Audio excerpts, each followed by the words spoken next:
Kaixo, ongi etorria, ekuazio linealak zer diren ikusiko dugu orain.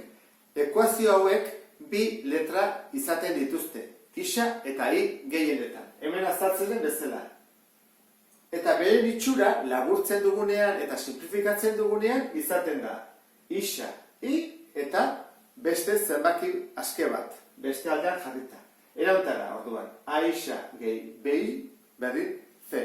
Eta zergatik dezezaie lineala, soluzio asko dituzte, eta soluzioak marrazten hasten ganean grafiko batean, ateratzen zaigulako marra zuzen bat, adibidez horrela, edo beste erauntara. Horretik dezezaie linealak. Horra esan dugu, soluzio asko dituzte.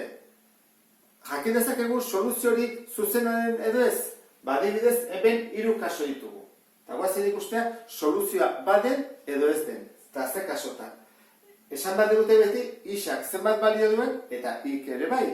Eta hori izango izateke, soluzioa. Hemen kasu honetan ez da izaten isak hainbeste balio du. Hemen esan bat dute, isa eta ik zenbat balio duten, biak batera. Orduan, guazen ikustea lehenengo kasoak. Isa berdin 6, horrean jarriko dugu, isaen horren 6, 3 bider 6, ken, bi bider, ik 3 balio du.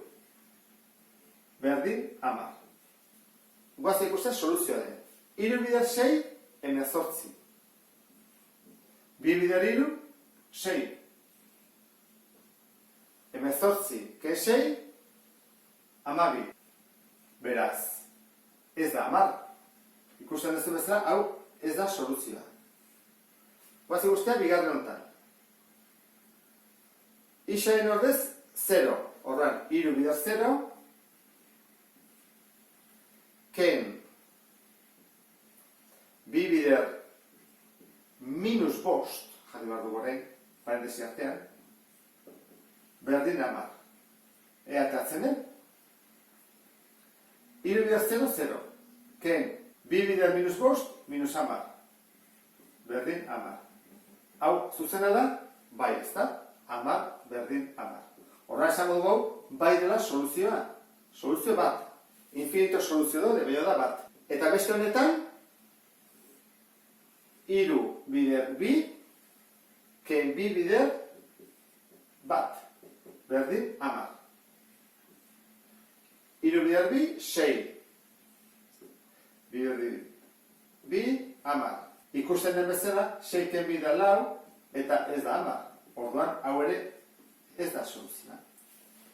Ikusi ondoren nola konprobatzen diren soluzioak badiran edo ez diren, goazen ikustea soluzioak nola aurkitzen diren. Eta erauntar egiten da. Goazen pentsatzen orain, hau dugula gure ekuazio lineala. Egin behar duguna da, i isolatu. I bakarrik utzi. Orduan, bakarrik usteko, berekin dagoena beste aldea pasa behar da. Zer egiten, batutzen, beste aldera, kentzen. Orduan, i berdin, 3, ken, 4 isa. I bakarrik utzi dugu, orain bai hasi gaitezken nahi ditugun soluzio guztien bila.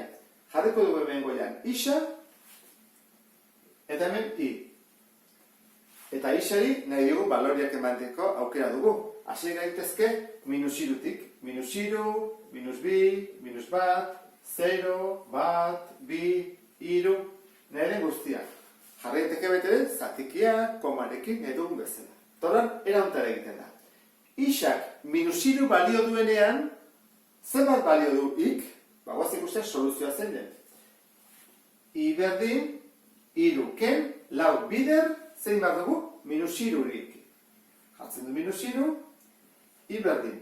3 ken, 4 bider minus 3, minus 12.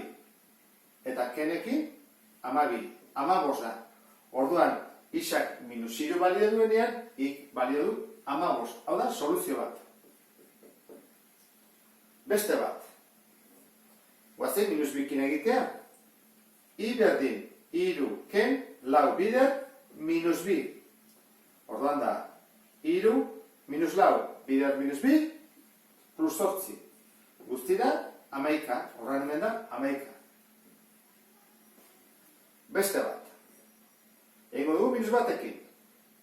I berdin, 3 ken, lau bider berriro parentesi artean.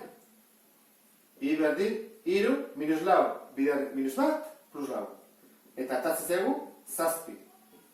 Gesten ari gira, ezta? Beruntz. Urrengoa badakizu zein den? Bueno, ez badakizu oraindik, guazen kalkulatzea. Zerokin egin barko dugu. I berdin, iru ken, lau bider zero. Bueno, hau argi dago, iru dela. Iru. Oan bai, ezta? 15, 11, zazpi, iru, urrengoa, pentsatzen dut, asmatu dezula. Egin behar dugu.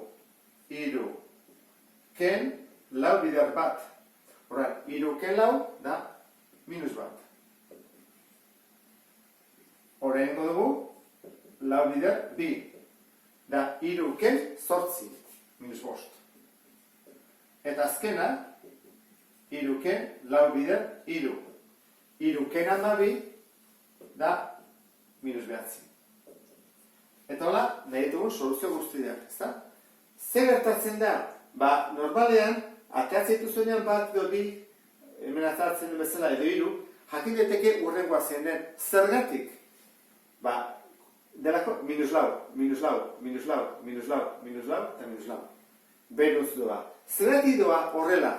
Esaten dugu honek, honea begiratu bat zu. Ixarekin dagoen koefizientea. Bale bada plus bi, joango ditzake igotzen bi. Baldin bada plus bost, bosnaka.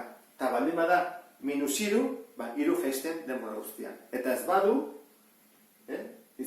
ezer, koefizienterik esan edu bat dela. Horran, joango ditzake banaka igotzen edo jaisten. Sarre honekin pentsatzen dut ulertuko zedula ekuazio linealak zer diren.